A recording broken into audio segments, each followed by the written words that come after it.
to go. Thank you, Dr. Bob, for being here with us. We appreciate it. It's a pleasure and honor to have you here at the Maine Virtual Hamfest. The floor is yours. All right. Well, thanks, everybody. I love coming to the virtual meetings. We've done nearly 200 of them since last March and many on tap. It's information that we really need, but seldom read or hear about it. So get your pencils out. But first, we're going to start off with just a little bit of my history. I started playing the organ when I was 12, and you're going to say, well, what's that got to do with all this? It has a lot to do with it because at the age of 14, I got a job at a restaurant playing on the weekends, making quite a bit of money, which helped me pay for my stuff that I bought at Walter Ash Radio later on. A year after that, I became the organist at the St. Louis Fox Theater. Now, why this is all important is that Fox organ hadn't been played in 20 years. And Stan Can, who was the regular organist there, he hired me to not only play some of the substitute shows, but you'll notice all of those pipes. Well, that's just a few of them. That organ has 4,000 plus pipes in it. Hadn't been tuned or voiced in all those years. So there we had to voice and tune those. What's so important about it, and what really was the basis of two of my careers, we had to learn to listen. As we went up and down each one of the pipes, you see those brass trumpets on right there. One couldn't be muffled, one couldn't, the next one couldn't be bright. You had to, as a voicer, you had to pick what they should sound like all across the rank. So it taught me how to listen. Listening is a mental process, and many people don't know how to listen. They just hear. Hearing is a physical process. Listening is getting in and digging into what you hear, all of the many nuances that happen, the harmonics and so on. Very important in amateur radio. But that same year, I got an amateur radio license, and I went off like crazy. I loved this hobby. I had such a great time getting started. One of my school chums had gotten his license, so why not me? So I'm playing the organ in the evenings. Barely went to school. I did graduate, but not top honors, but I didn't care. Where you're looking at my college education, it really was, as you're going to learn here in a little while. But the whole thing was that I was just enthralled with what was going on with all of the stuff in ham radio. And I got into it very early of the biggest sunspot cycle.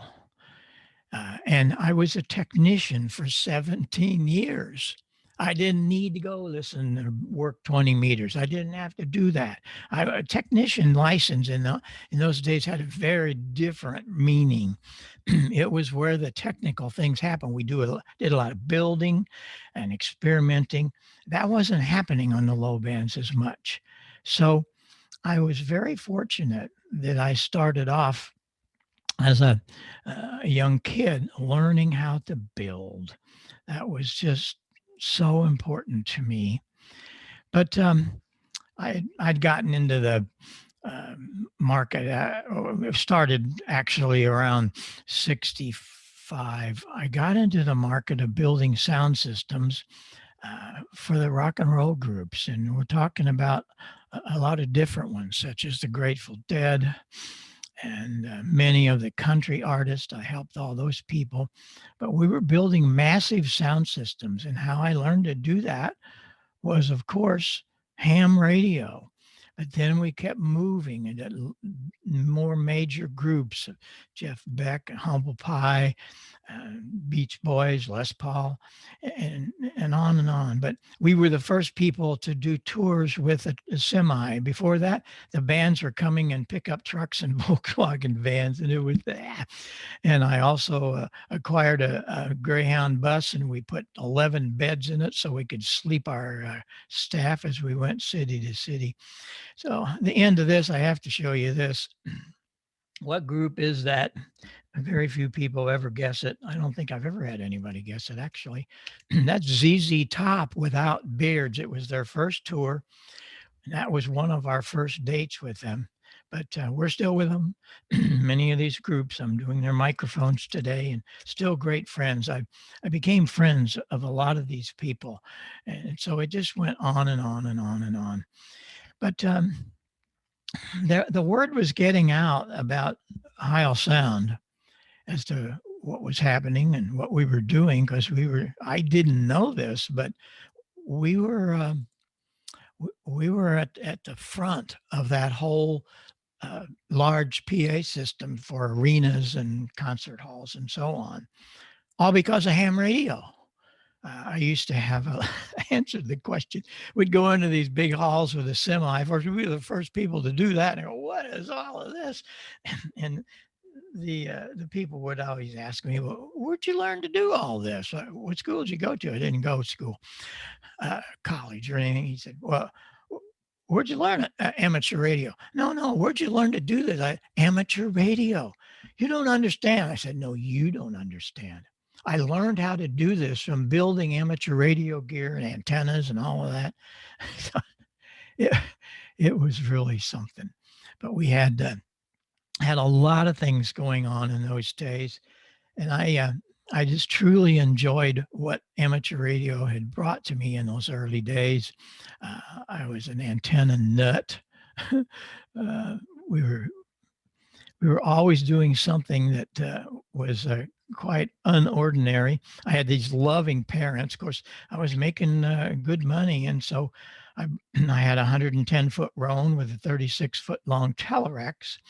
That's a very interesting Telerex antenna, though.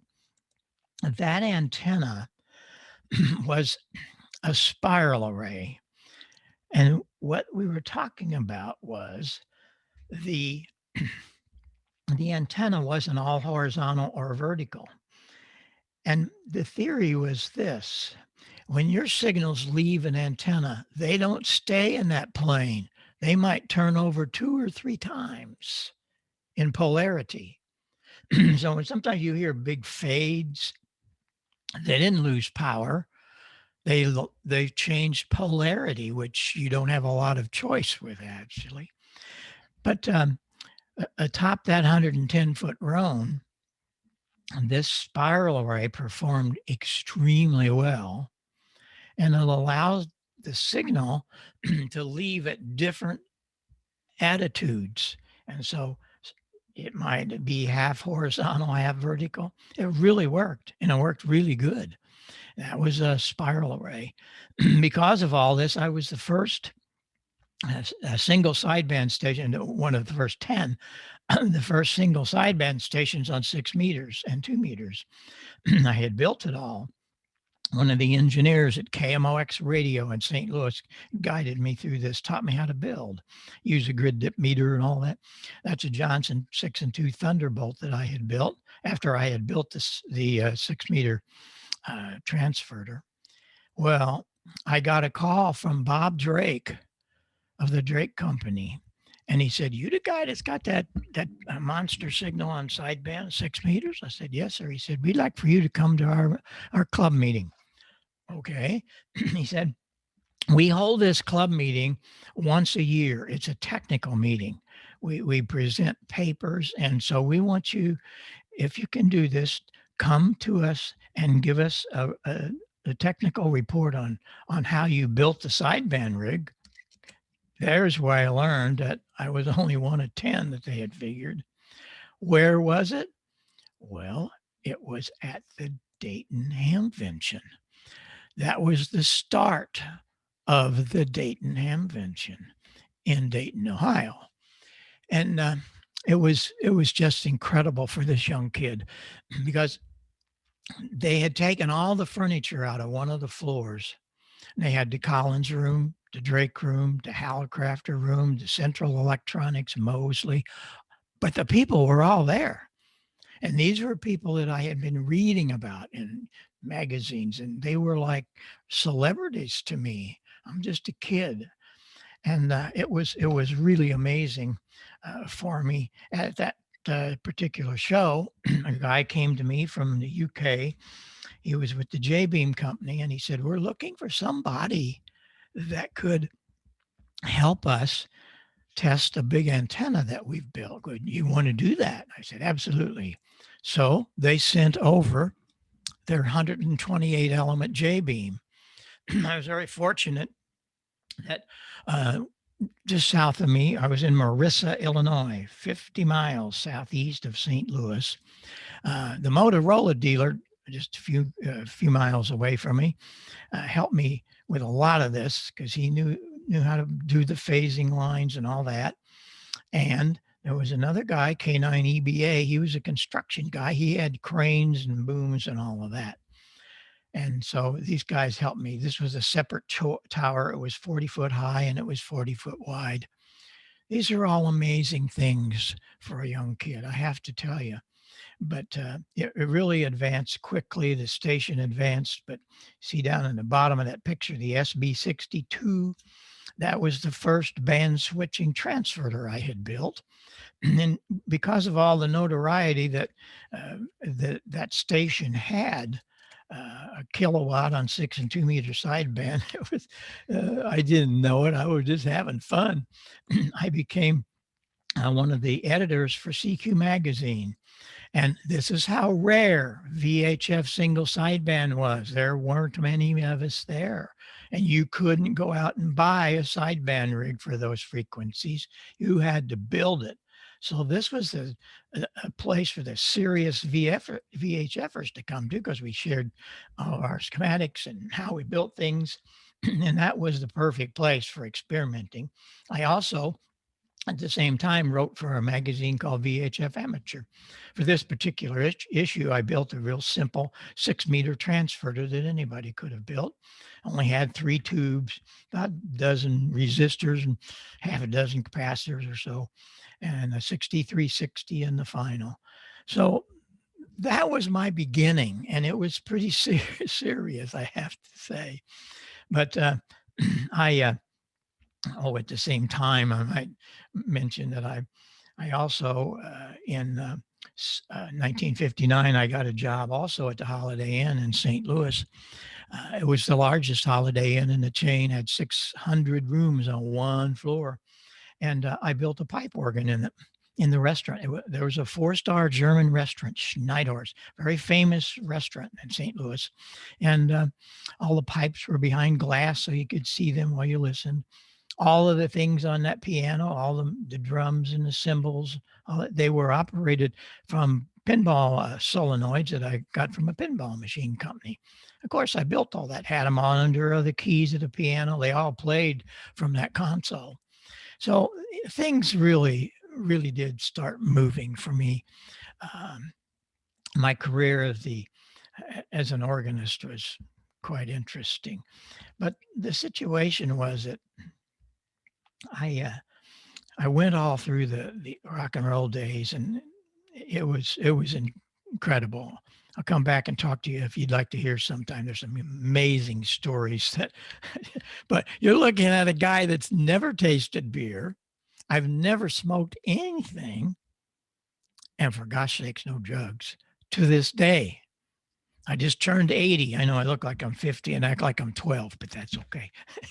But I had some incredible experiences. But we're here to talk about how to help you. And some of those beginnings, you'll understand that's how I learned. Well, one day I got a call. This was in 1972. And it was Paul Klipsch. I'm going, whoa, this is like God on the other end of this phone, God of audio. He was the guy that really brought hi-fi to the public, and he built some of the first K horns. He called it. They were corner horns, 16 foot. You put them in your corner of your room, but you had to have 8 foot on the left and 8 foot on the right. And your room actually was the last of the speaker. It was an experience if you never heard or experienced one. But he wanted to know, like, Why'd you do this? Why'd you do that? I figured he was going to cut me off at the knees, but no, all day was, how come you do this? How'd you do? He'd never seen anything. It was a 10,000 watt PA. He was an efficiency freak. He could do 110 dB with a 1 watt, but this was a little different deal, and he had never seen anything like this. And I was extremely blessed. I was blessed by many things that came into my life just at the right time. And he took me into his arms, so to speak, and I became a student and an incredibly good friend. I go down to Hope, Arkansas anytime I had a question. Well, he flew me down to Hope after that day, and started talking about some of the things that I just had never heard about. And I'm sure you haven't either. That's why I'm here. So you might want to get out your pencils, because I have some facts, but I also have some great demonstrations that you're going to never forget, and they will help you. First of all, Paul was telling me about the idea factory of the 1920s. Bell Labs was a consolidation of AT&T and Western Electric. Those two companies formed the Bell Labs. They had 4,000 scientists and engineers, and they were assigned to this newly created Bell Telephone Labs. They were, now catch this, don't miss this. They were fully dedicated to researching how the human ear worked and what frequencies were most important to understand the spoken word. We're going to do that again. They were researching how the human ear worked and what frequencies were most important to understand the spoken word. You see, the deal there was they were building the telephone system. Let me change microphones. Here's the deal. They put this telephone system together. They ran two wires from New Jersey all the way to California. Every 50 miles. Now think about this. These are things that just intrigue the heck out of me. And I usually learn something every day about some of those things. Every 50 miles across America, they had put relay stations. It kept the voltage up.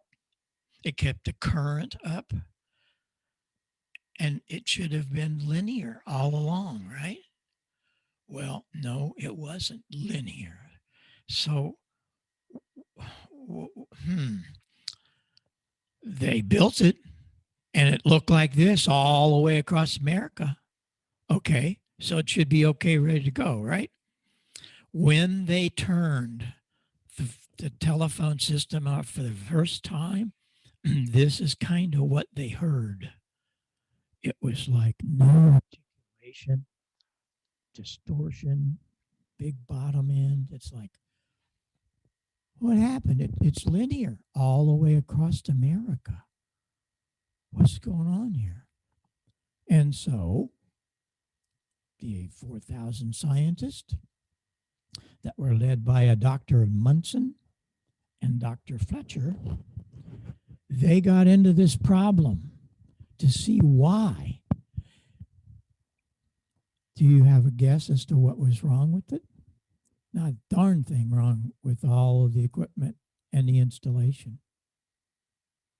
These guys, what do you mean? I hear fine. Well, do you? These guys said no. So they put the two lead guys on, Dr. Fletcher and Dr. Munson. This is what they discovered about your ears. All of us, the human being, the bone structure, the way it sits down in through there. You will notice that at different levels, it's better. Up at 110 dB, it's almost flat. That's why kids like to listen to music loud. They hear all the symbols. They hear all the vocals. They can understand the words. All of these things. Wow. But Like down here where you're listening today at like 20 dB, looked like a ride at Disneyland. But the most important thing to note, look at the 2K, 2 to 5K. Look at it. It's in the basement. These are your ears. Why is that so important, Bob? Because this is what the 4,000 scientists discovered. Maximum speech articulation is between 2 and 3K. 2.5 hertz. Khertz is the sweet spot. Now,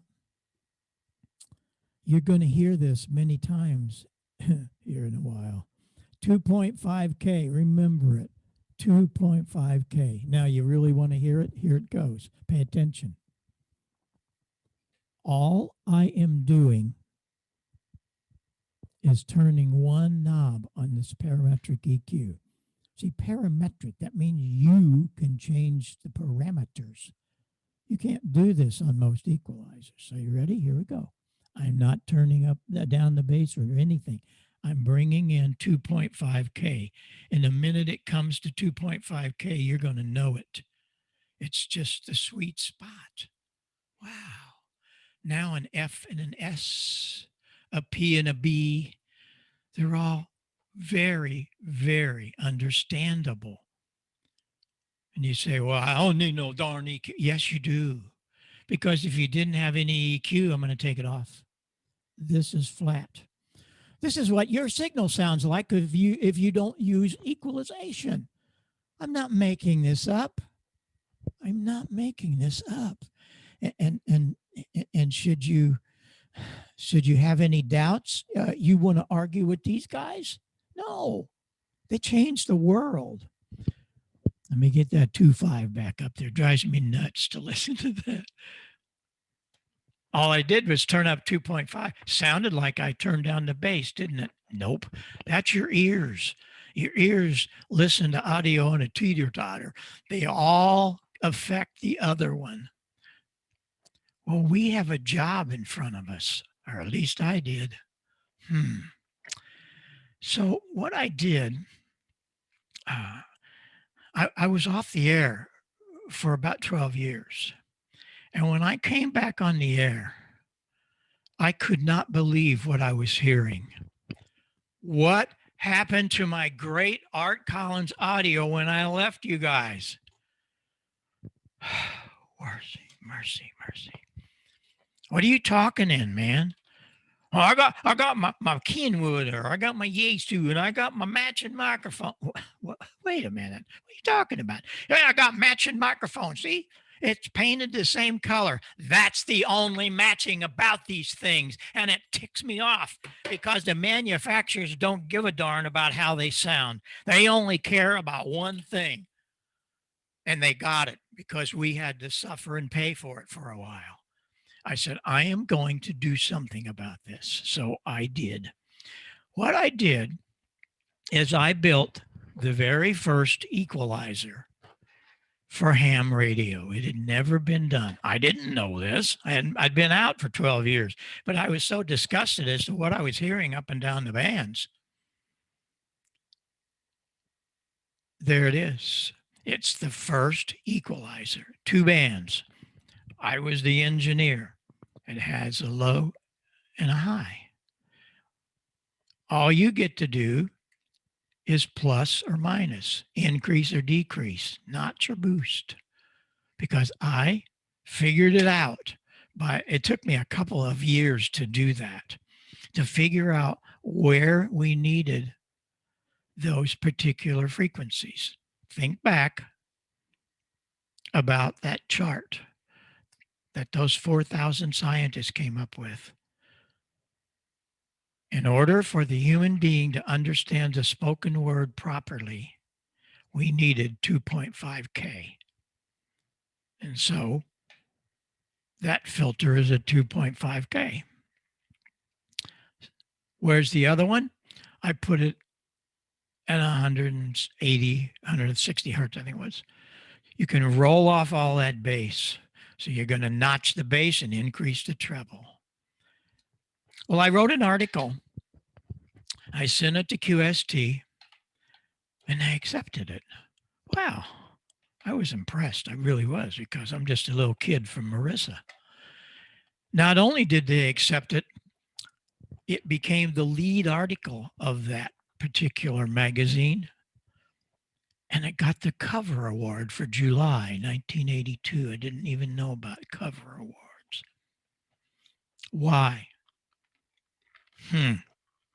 Lots of articles written. And I called them one day and asked them about, was the article going to be published? And they said yes, because it's a significant move, that was their words, in amateur radio. I said, why? Why? Because it's the first time anybody had brought anything about audio equalization, and we think it's a wonderful thing. I had sent them a sample and they put it on the air in W1AW. They even got a second one and put it on their repeater. Repeaters are terrible. Their audios are terrible. But in those days, a lot of guys would use my equalizer in the transmit side, and it was great. Well, it changed amateur radio. And I never realized what was in front of me. In 1999, I got a letter from Dr. Inouye Communications, Icom. He had a picture of his station. It was one of his great, at that time, IC781. It was the first transceiver that had a screen. It was actually a CRT. Remember that? That was a fantastic transceiver for the time, and even for now. A lot of the contesters really moved to that. He says, but I want to use your equalizer, because in that picture was one of these. Yes, the EQ200 and my gold line. I'm going, holy smokes.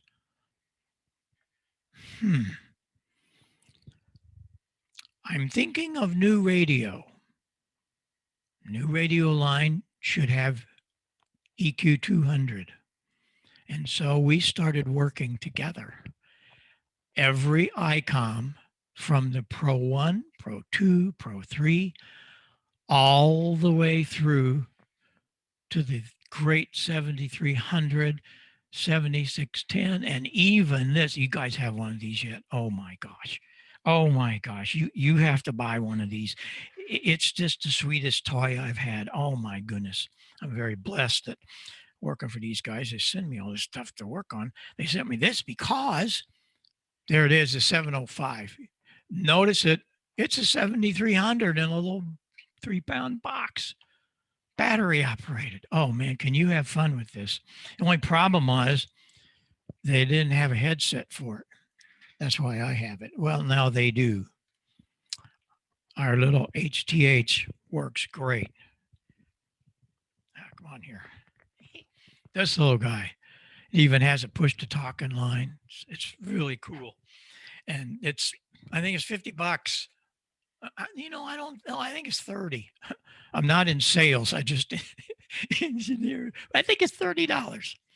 But it's not Chinese junk. You hear me? I designed every part of this, and I really didn't have everything to do with it. What's so cool about it is 3 of the guys in the plant and my service director, Donna. If you've never met Donna, you need to know her. She's your best friend. She can fix anything, and she's not a ham.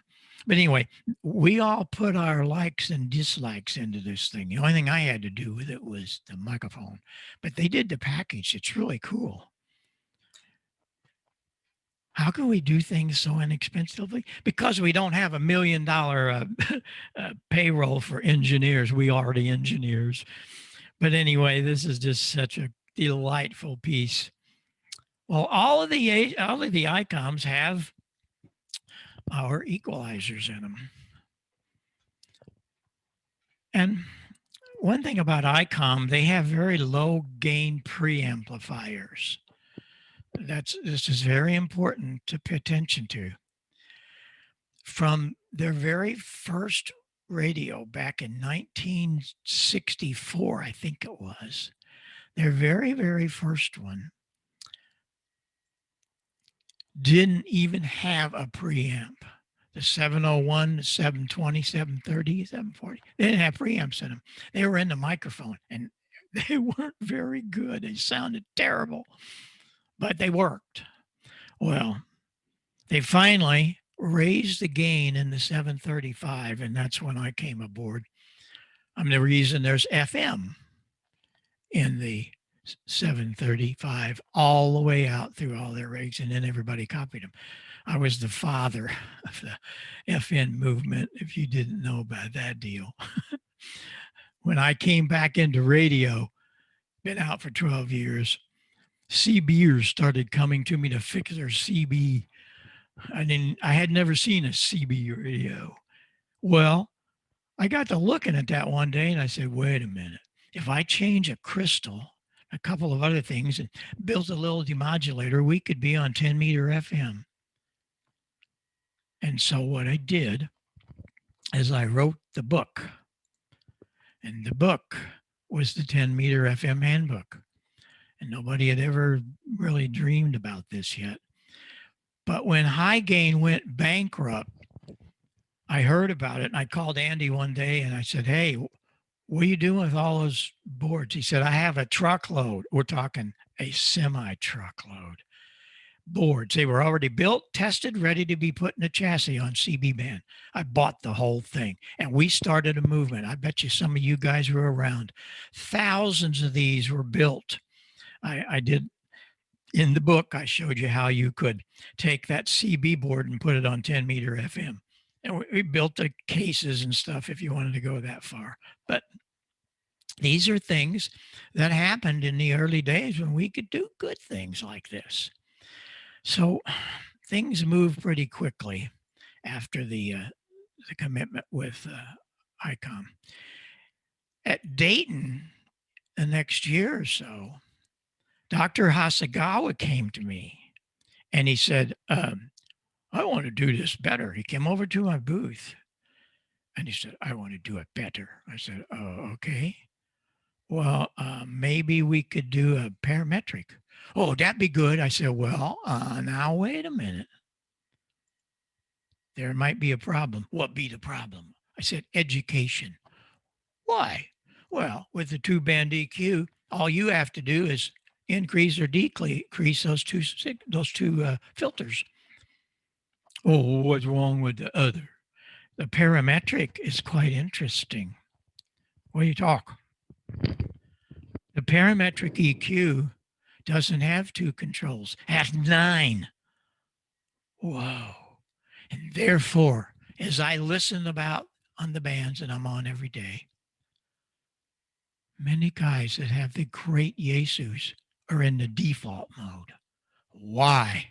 Because no one has helped them. I told them when I built this thing for them, and you're going to have a problem. Well, they did, and they do. It is so simple. You look at their workbook or their operation manual, all these graphs, they don't mean anything. I have a hard time just trying to figure them out, and I designed a dumb thing. It's real simple. Pay attention. Pay attention. If I brought a 10-year-old kid in here and stood him right here, I can teach him like I'm going to teach you in the next 5 minutes, maybe not even 5 minutes. And you will know everything you need to know about adjusting a parametric equalizer. There are 3 filters that we put together in the Yesu. 3.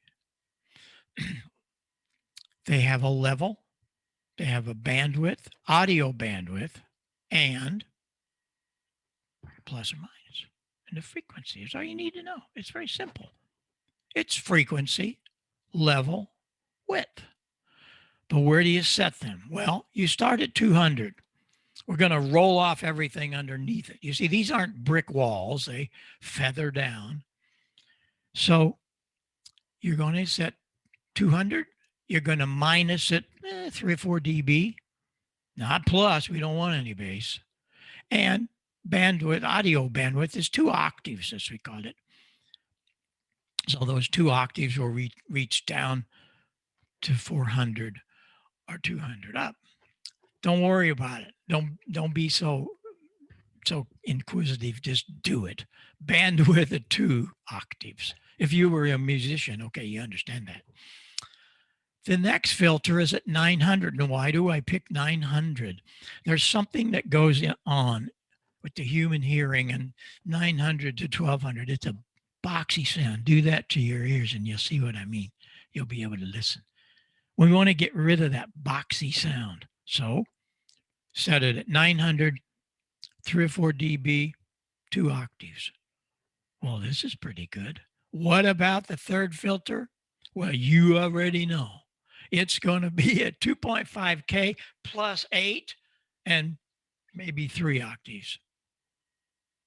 You have to play with that a little bit and see what you like. Listen to yourself in the monitor, or better, another receiver. Was that difficult? My goodness, no. Level, frequency, whip. Hello. There's a couple of things you have to think about and do with this particular radio. First of all the radios, you have to set the transmitter bandwidth. That's the first thing you do before you ever even think about listening to anything. Find the transmitter bandwidth. And you're going to set it. I usually set mine around 100 for rag-chew, around 100 to 2900. What you're doing is restricting that. And then you have to save it. This is so important. With the Yaesu, after you get all this finished, there's a save button. Don't miss it. Why all of this? Why are we doing that? We're doing that because we want to make the best we can of your signal. And here is the best demonstration you will ever see, ever. So be sure and watch the screen. Think about this as your signal. The air in this little balloon is RF. You're going to set the bandwidth. For rag-chew, we're going to be, what did we say? 100 to 2900. Okay. And our audio is pretty flat and normal. But if you're a contester, I don't care about how I sound. And the only reason, the absolute only reason that we have to worry about any bass is for coloration. It doesn't help articulation. It diminishes it. So if you're in the contest or de-expedition mode, you don't want all that low end. So we're gonna narrow it up. We've already set 2.5K as much as we can with the equalizer. So when this RF comes streaming into your transmitter, wow, there's a little hole over there. What is that? Oh, that hole is 2.5K. We're after it. That's where I want my audio. That's where I want my signal. And what happens if you narrow this up? What's going to happen? Well, you know what's going to happen.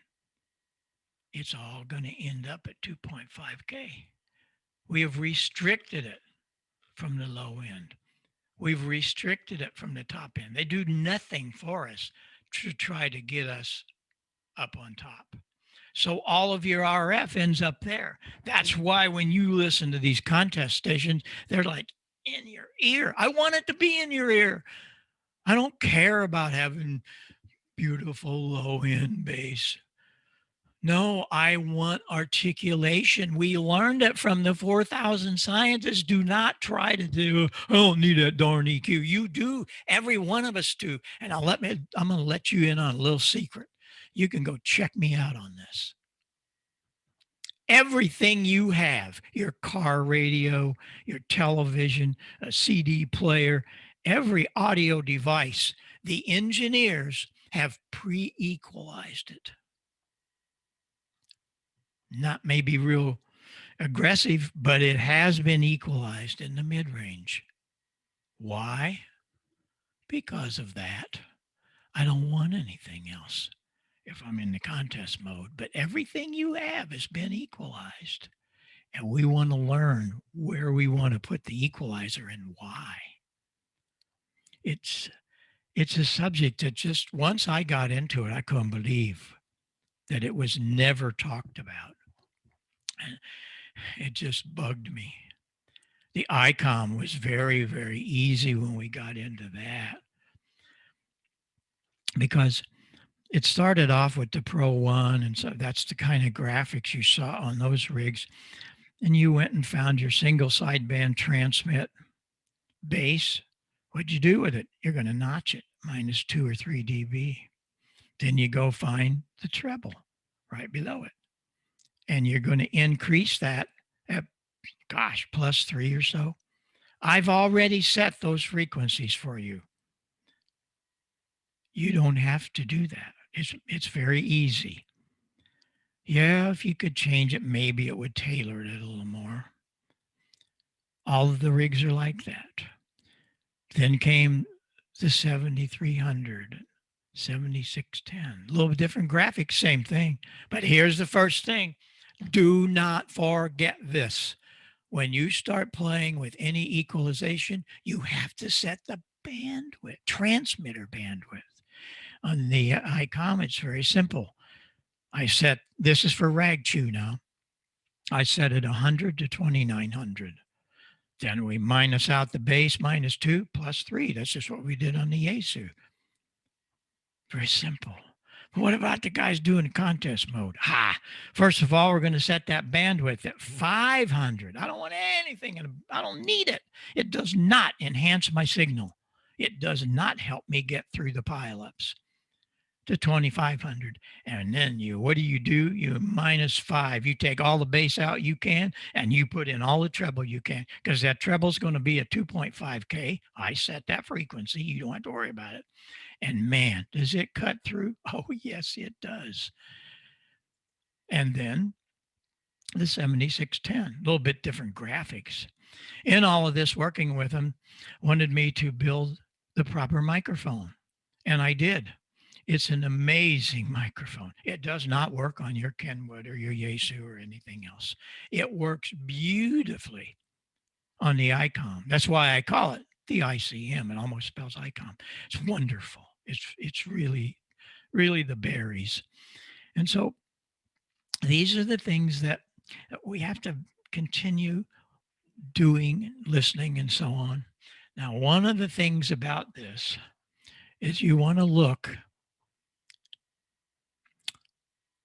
in our website for the page under support that says all things Icom, all things Yaesu, Kenwood.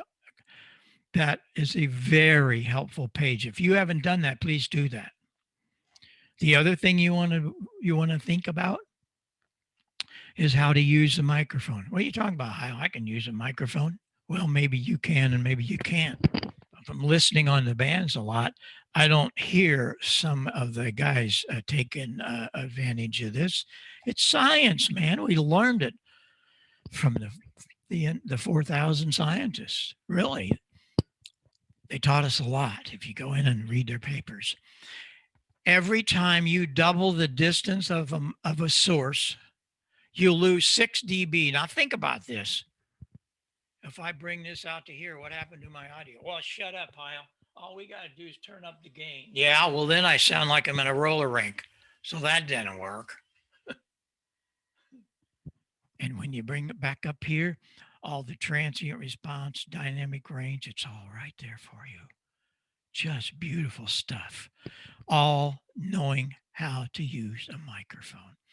And this goes on and carries through the whole thing of amateur radio. Yes, we're building a lot of microphones for the stars and the celebrities, and you recognize them. You see them on the TV and all that. We're doing a lot of the TV shows.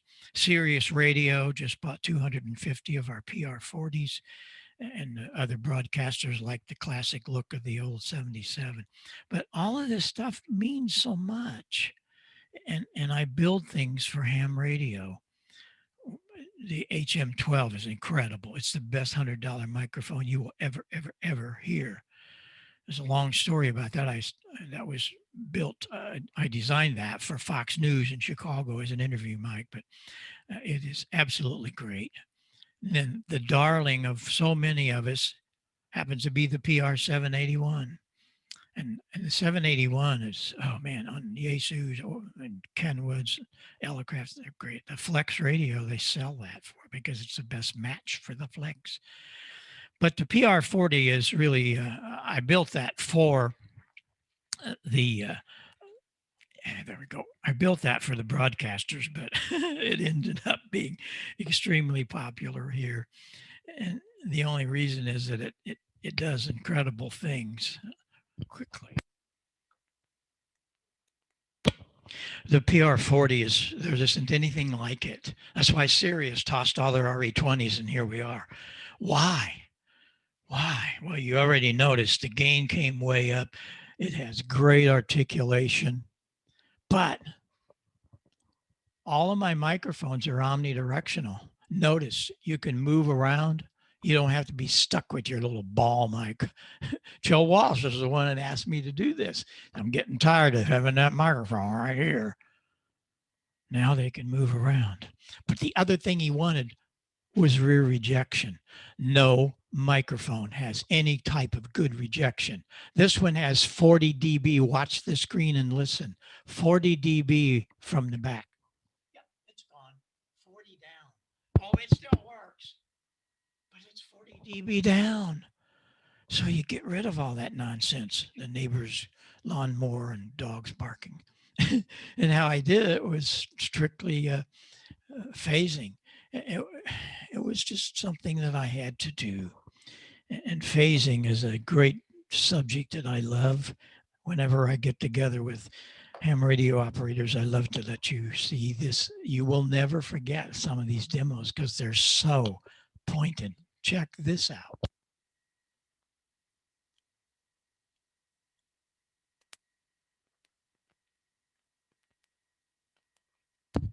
These are PR22s microphone, and I was commissioned by Paul Rogers of Bad Company to build for him. Didn't want to have to worry about his engineer equalizing them. It had great articulation. Flat. Okay. Here are two microphones. When I put them together, they're in phase. I bring them up, that's 3 dB. That's doubling your power. Gosh, I wish we had another hour or two, but you double your power. You went from 500 watts to 1,000 watts. That's all it is. The human being cannot detect 3 dB. Don't believe me? Talk to the scientists. Here's what I want you to see and hear. This little plug is backwards, 2 to 3, 3 to 2, and it's out of phase. Well, hey, Heil, it sounds just great. Yeah, it does. When I talk into this one, the diaphragm goes down. When I talk into this one, it comes up because it's out of phase. Together, what do you get with out of phase signals? Nothing. It cancels. Oh my gosh. Incredible stuff happens here. But these are some of the reasons that I do the many crazy things that we do, crazy to some people, but others it's like, wow. So I want you to pay attention to some of these things that we did today, and I hope they help you. All of the DXpeditions and contesters, they know all about this. We build microphone elements specifically for them. The Pro 7 is an amazing headset. It outshines anything out there. It has phase reversals. You can move things around in your head. Yes, you actually can listen to a pileup, and there's a little wiki back here. He will come up front. And it's just so incredible, everything about it, and has balance control and so on. Again, if I had a lot more time, we could get into that. I have two things that I want to do. I hope, let's do this one quickly. This is all about phasing, how your Yagi worked. That's amazing because in front of that driven, it's in phase and it gives you gain. Behind it is out of phase. That's a real quick on that. But here's the deal. I've always wanted to build a phased array, and I did. You check this out. This is amazing. And you can do this. It doesn't take all that much room, especially for 40 meters. Okay, here we go. We have just completed the installation of a 75-meter phased array antenna system, consisting of a pair of coaxial dipoles mounted atop a pair of 55-foot telephone poles. We put them in an inverted V fashion, and the poles are 64 foot apart. These are 500 foot from the operating position, fed with RG213. In order to make the antennas directly from east to west, we use a delay line of 43 foot here on 75 meters that's switched in and out of the driven element, either east or west. The downlead length is 126 foot. We take all of that coax, the downlead length, the 43-foot phasing delay line, and mounted them in a container, one of the plastic container boxes that we actually buried. And just the top of it shows. It's all sealed, so it's waterproof. But that's the way we get to switch all the components from 500 foot using one of the Amatron RCS 8V remote switches. It really works well. Take a listen to how we can get at least 10 to 20 dB difference east to west. Like a lot of people do. Mine's usually 3 inches or so. That's just after you done mow it. And I know, probably, we get a dry day. I'm going to have to lay out there and mow. That's just all there is to it because, if you leave it that high, when it starts growing in it all, it's looking ragged pretty quick. So it's to that point now, and the system really performs on weak signals. Take a listen as we switch to the direction they're coming from. Also note the preamplifier makes no difference on 75 meters on this signal. The preamp will, of course, make the meter read higher, but in many cases, the preamplifier does not cause the weak signal to be more readable. Check it out. Yeah, well, I see they introduced big display on it, and I don't know if that is their form of portable, or what that is. Your wire, that hooked up to your computer, and then did you use your handheld to go through it? I think that you probably can understand. Very inexpensive to do. I had the 2 dipoles, I had the relay, not a big deal. It was easy to do. I got the telephone poles from the Co-op Electric Company. They gave them to me. They have a lot of dead wood where they had a 90-footer and they cut off 20 feet or whatever. Had a farmer that had a tractor with a drill on the back, no big deal. The switch box, that's easy. I used an Ameritron, but it could be a DX Engineering, or you build your own. It's just one relay. It was 500 feet from my station. Probably the neatest thing I ever did, as you probably just heard. I put it up so I could work Joe and all the guys on the West Coast on AM, and out of Springfield, Missouri, that's like simple. One last thing. There's so much. I mean, usually this thing runs about 2 hours if you want more. We should go to your club meeting. Send me a date. As I said, we're up just about 200 now since last March. I love sharing this stuff, and you only saw that much of it.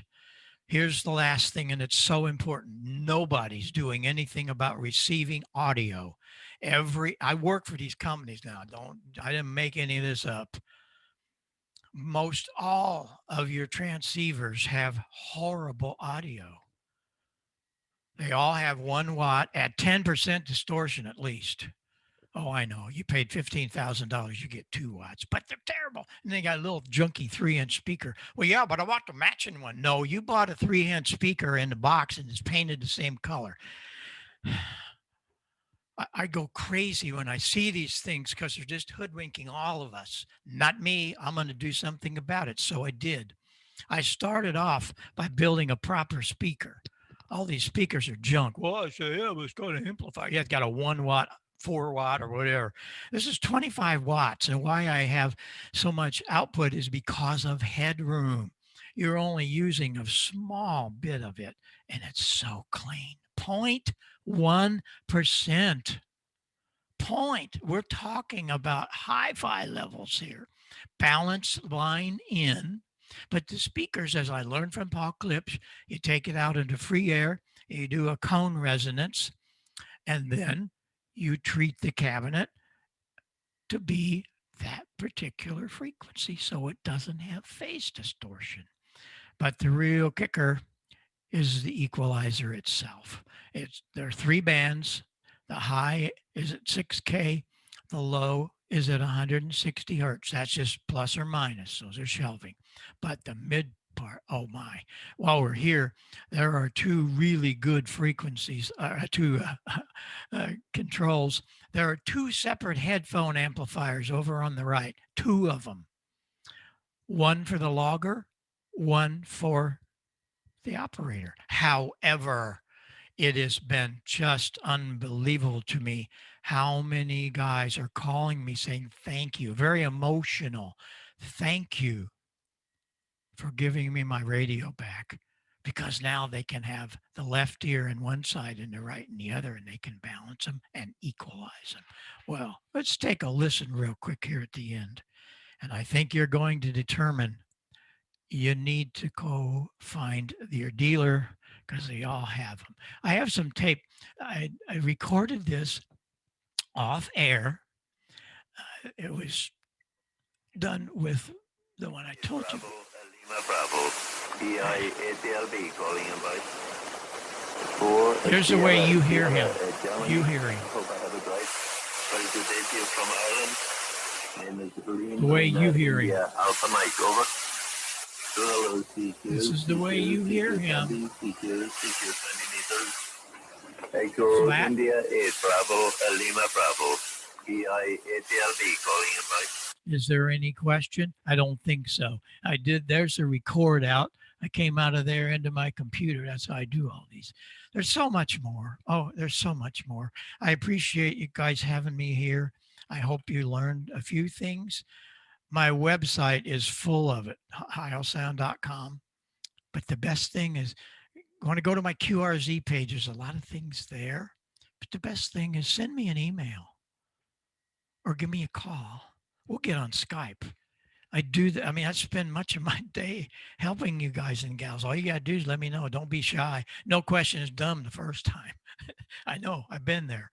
And I still am. I still have to go back to some of the masters because there's just so much to learn. And I don't quit with that. I got tired of all the junky wire and connector, so we build our own.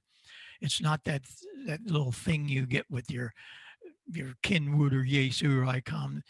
This is a connector that I designed and built. You'll notice how big the ring is. The cable clamp really works. We don't have any heat shrink or black tape around it. We manufactured the cable clamp to meet our wire, which is amazing. It's 18 gauge, not 24/6 like yours, and 100% silver shield. The push to talk is outside of that line, so we don't have any RFI problems. And if you don't have this handbook, you need to get it.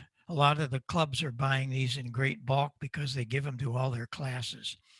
I only compiled it. I didn't write what's in there. I compiled it for all of us. These are the notes from the scientists, from Paul Klipsch and a lot of other people, things you never see in a handbook. Handbooks today are, you got to be an engineer to read them. And all of this for me, we were very honored that we're the only manufacturer in the Rock and Roll Hall of Fame. And the reason we're there is that the curator said one day, hey, these artists, how'd they get here if they didn't have the right equipment? And we were the ones that really launched that whole big PA thing. And a couple of years ago, I was in I'm so honored, so honored. I received an honorary PhD degree in music and technology from Mizzou. So there's so many things that went on in my life because of ham radio, and I do hope that it's affecting your life positively and you're having good fun. If not, call me. We'll help you make more fun. Really. Well, thank you for having me. I hope I didn't run over too far. And let's come back. Let's come back. Send me some dates. I mean, it really gets cool. I even will play the theater organ. That's about 15 feet in front of me. I built this studio last January. I finished it right before COVID. And it's my whole life. This is not just a ham radio station. It's a laboratory for me to design these things. And it really, really brings great things to all of us because I learn so much and I share it with you. Thanks for your time. Any questions? Do we have any time for questions? Yes, thank you. Also, thank you for coming to our Hamfest today, Dr. Heil. I really appreciate it. The Maine ARRL thanks you.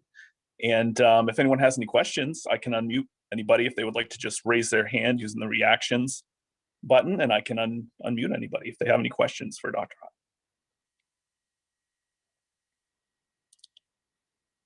Don't be shy. Yeah, don't be shy. No questions dumb the first time. Nothing. Not unless I ask it. Well, I'm not seeing anybody. So thank you so much. We all really appreciate you coming here. Thanks for the emails we exchanged. It was great having you here, and we look forward to next time.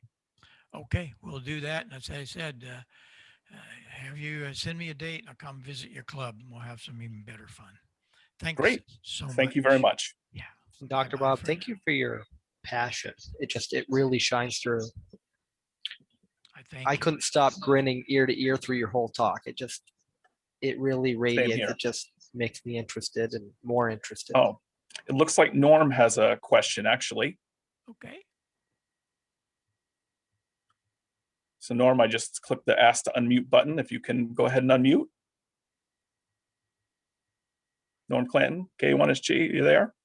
I am. There Can he you is. hear me now? Yep, you're a little loud, Norm. I'll be quieter. I wanted to show Dr. Bob this. Something that I found not too long ago. Do you see that, Bob? Yes. You know what that is? Yeah, it's the other side of this. I want you to know I never completed my FM conversion of the board that you gave me when I was a member of the Marissa Club back about 1980. But we had good times, and I just wanted to say hello. Do you remember putting up the first 220 repeater in St. Clair County? Absolutely, on the water tower at Shiloh. Yeah. You know who was there with you? Were you there? Yeah. Yeah. What's your call? Well, I was KA9FZE at that time. Oh, yes. I think I remember that. I know. I remember your name. I'll be darned. Yeah. Anyway, I just wanted to say hello to you. Well, I think you'll agree. I started that club. Marissa has 2,000 people in it. We ended up with 5 hams. At first, there were only 2 of us. And we started this little club. It grew to 300. And why? Because we did this kind of stuff. Every club meeting, Norm will tell you, we had building things, we had projects, we'd all go to different places. We went to McDonald Aircraft, we went to Wicks Pipe Organ. That's where we had our meeting. We never had the meeting in the same place. And it was wonderful because it was exciting. You didn't want to miss one because you didn't know what we were going to do. Neither did I. And so these are things that clubs can do today, and Zoom is doing it. I think a lot of things are going to change. People say, well, I hope we can get back together. You watch. We're loving this Zoom because, as you saw, demonstrations from the presenters can be so much better, and it's exciting. So keep it up. Just as I said, you send me a date, we'll come to your club, and we'll do the same thing we did to this 300 members in the town of 2,000. But you were a good teacher back then, Bob, and I learned a lot of stuff at your club meetings, and I see that you're still a good teacher. So thanks for being here and doing this today. Very good. Where do you live now? I'm in Newry, Maine now. Wow. Okay. Well, I appreciate you doing this for me. We're just bringing back old friends. I had one last night. That's why I got this out here. We had another member of the Marissa Club. One of my memorable ham radio experiences was having a JA call me on my 2-meter handheld on the 10-meter FM remote base that you had there. And I in my car going from town back to the base. Yes. Well, I had the first remote. I had a 701 Icom. We had a 220 link into it, and then we had a quarter kilowatt on 147, 21, and 2181. And the thing, we have 4 receivers. I'll link back with 220. I mean, this is really early. You couldn't buy this stuff. We had to build it, and we did.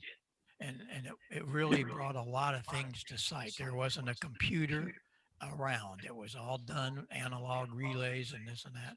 But I remember that you designed and built the receiver voting system for that repeater system. I had it here from last night. Yeah, we needed a voting system, so I did it. Jim and I sat down and did it, and it worked really good. Just using the AVC line of the Motorola receivers we had, just picked out which one. It was a comparator. Just picked out which one was strong. Why do we need all this sophisticated crap? That you have computers It worked great. blow up. You don't need all that. So much fun. You give me some dates, we'll come to your club and we'll have some fun. Thanks, Norm. This was great. This whole day. Thank you, Bob. Nice to see you again. Appreciate it. Same here. Stay in touch. Send me an email. Okay, we have Tom who would like to ask you a question. Tom, I just asked to unmute, so if you can unmute. Hey, Bob, thanks so much. Everything you told me is not only going to help me as a ham, but in EQing my sound system at church. So I wanted to thank you for that. But I wanted to ask you actually an organ question. So I went to school at the University of Wisconsin-Platteville, and in that town, there was a restaurant called Timbers, and they had a huge pipe organ, Bob Velzy. I wondered if you knew him and if you'd ever been there. What was the guy's name? Bob Velzy. No, I don't think so. Where was the restaurant? Platteville, Wisconsin, in the southwest corner of Wisconsin by Dubuque. No, I don't remember that one. But there were a great number of restaurants in the late 60s, 70s, up and through the 80s that, especially pizza parlors and things like that, that had Wurlitzer pipe organs that came out of old theaters, and they kept it alive. That was good. Yeah, no, he built a whole restaurant around this organ, and it was a fine dining restaurant and all that. It's no longer there, unfortunately. But given that you would have been kind of close to him, I was just wondering. But thanks a lot for your talk. You're welcome. I appreciate it. All right. Thanks, Tom. We got a question from Joe, AB1YO. Joe, I just asked to unmute. Go ahead. Oh, thank you. And thank you, Bob, for an excellent talk. And hello, Norm. It's been a long time since we've seen each other at the fests and other things. The question, Bob, I have is going back to your pine board project from some years ago. I'm looking forward to finally putting one of those together. And at one point you had spoken about a amplifier for the project. Has that come to fruition, or are there any plans? No, I do have it. This was what started it all. I mean, we could be here. There's so much that we could talk about. I'm really proud of this because it got the cover award. Think about this. Let me show you. Hang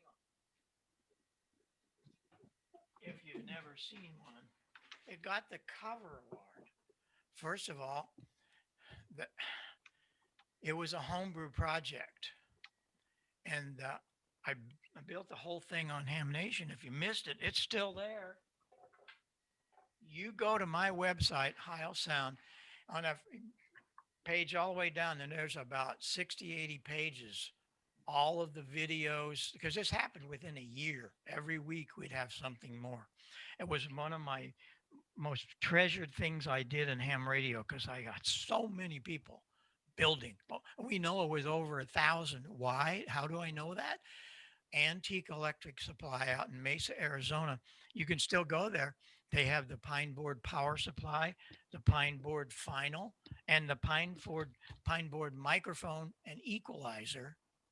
You can get all the parts and all that. The diagrams are on our pages. It was a most cool project. It was great. And I still get people like yourself that building. We did do a final, but I haven't been on the show because I'm doing all of these things, but I do have it and it does work. So maybe I'll do something on that. We're thinking about doing some YouTube stuff.